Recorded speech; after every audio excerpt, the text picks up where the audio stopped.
नमस्कार। आज के इस वीडियो में हम टीचिंग ऑफ मेथड कॉमर्स पे बात करेंगे।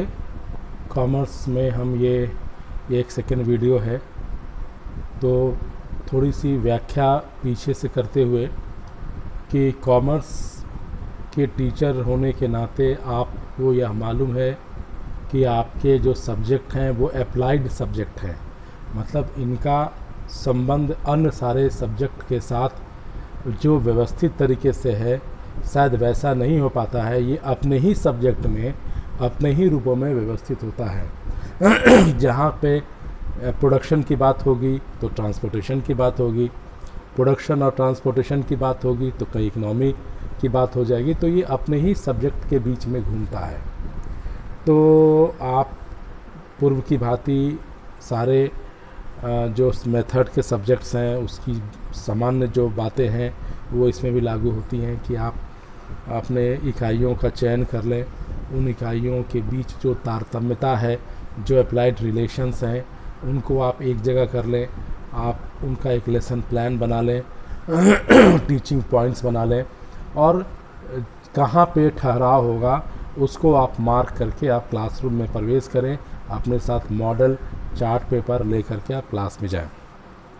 तो आज का जो विषय है वो टीचिंग ऑफ मेथड कॉमर्स, यानी कि कॉमर्स विषय के जो मेथोडोलॉजीज़ हैं उसमें पाठ्यक्रम की क्या भूमिका है, पाठ्यक्रम कॉमर्स विषय में कैसा होना चाहिए। अगर ये सवाल पूछा जाए कि शिक्षण बिंदु कॉमर्स विषय पे बनाते हुए पाठ्यक्रम की रूपरेखा का निर्माण कैसे होना चाहिए, इसकी व्याख्या करें, तो इसमें हम लगातार 2 वीडियो से इसको क्लियर करेंगे।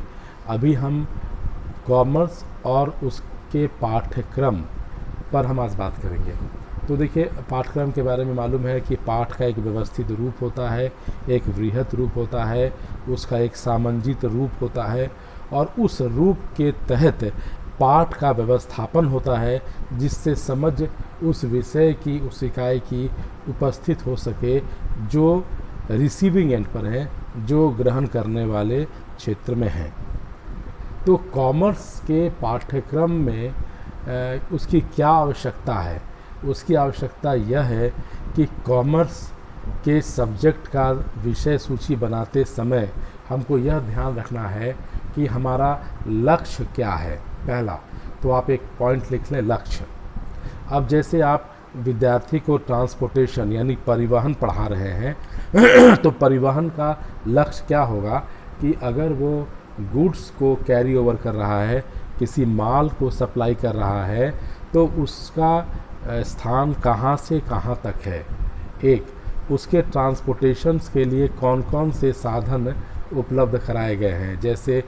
जैसे मान लीजिए हम गैस सिलेंडर का ट्रांसपोर्टेशन करते हैं, तो इसमें हमको यह पहले नोट करना होगा शिक्षण बिंदु में कि जहाँ पर रिफिलिंग होगा, जहाँ पर उसकी फिलिंग होगी, उस स्टेशन से ले करके उसके पहले पड़ाव तक, जहाँ पर वो उसका डिलीवरी देगा, जहाँ पर वो उसको उतार करके उस गोदाम में हैंड ओवर करेगा, वहाँ से वहाँ तक की दूरी एक नोट किया जाए। अगर वो 300 किलोमीटर है तो 300 किलोमीटर का रूट चार्ट क्या बनेगा, यानी कि उसका जो ट्रैफिक रूट है वह क्या होगा। दूसरा कि उसमें जो वाहन के जो खर्च आएंगे, कितना पेट्रोल लगेगा, कितना उसमें कहाँ कहाँ ठहराव होगा, उसकी एक रूपरेखा बनेगी और वो कब अपने गंतव्य स्थान पर पहुँचेगा उसकी एक मार्किंग होगी। तो पाठ्यक्रम, कॉमर्स सब्जेक्ट के पाठ्यक्रम का लक्ष्य होना चाहिए कि वो उद्देश्य परक हो। जब वो उद्देश्य परक होगा तो उससे एक प्रारूप सामने आएगा कि इसमें कितना समय लगेगा। तो पाठ्यक्रम बनाते समय पाठ्यक्रम का जो अध्ययन करेंगे जो छात्र छात्राएं, उनके दिमाग में स्वतः यह विकास होना चाहिए कि इन वस्तुओं के ट्रांसपोर्ट के दौरान आने वाली कौन कौन सी कठिनाइयां हैं, उन कठिनाइयों का निवारण कैसे किया गया है, निवारण के लिए कौन कौन से मापदंड तय किए गए हैं। तो पाठ्यक्रम बनाते समय कॉमर्स के पाठ्यक्रम को बनाते समय इन बातों का ध्यान रखना बहुत ज़रूरी है।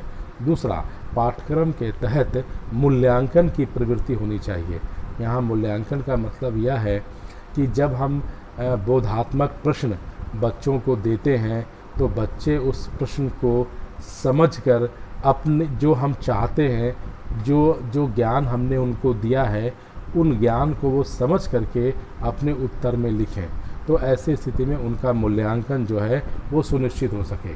तो पाठ्यक्रम में कॉमर्स विषय में उद्देश्य निर्माण और उनका मूल्यांकन हो, यह सुनिश्चित हो सके। और तीसरा और सबसे महत्वपूर्ण कि वो क्यूमुलेटिव रिकॉर्ड उपस्थित करे, यानी कि समेकित संचयी जो ज्ञान है उपस्थित करे, ताकि ट्रांसपोर्टेशन से जब वो अपने गंतव्य स्थान को जाता है और वहाँ से जब गैस सिलेंडर की सप्लाई सारे अन्य लोकल क्षेत्र में होती है, तो उस गैस सिलेंडर के वाले स्टेशन से जहाँ से ये फिलिंग हुआ, जहाँ से वो डिस्ट्रीब्यूट हुआ, डिस्ट्रीब्यूशन के बाद कितना इनकम जनरेट हुआ, तो इसके लिए क्यूमुलेटिव इनकम्स क्या हुआ, ये ज़रूर होना चाहिए।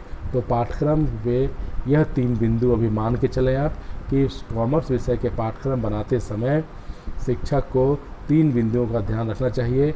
उसके उद्देश्य क्या है, उसका मूल्यांकन कैसे होगा, उसका क्यूमुलेटिव यानी कि संचयी स्वरूप कैसे निर्मित होंगे। अगले वीडियो में हम इसी पाठ्यक्रम की अगले रूपरेखा की चर्चा करेंगे। धन्यवाद।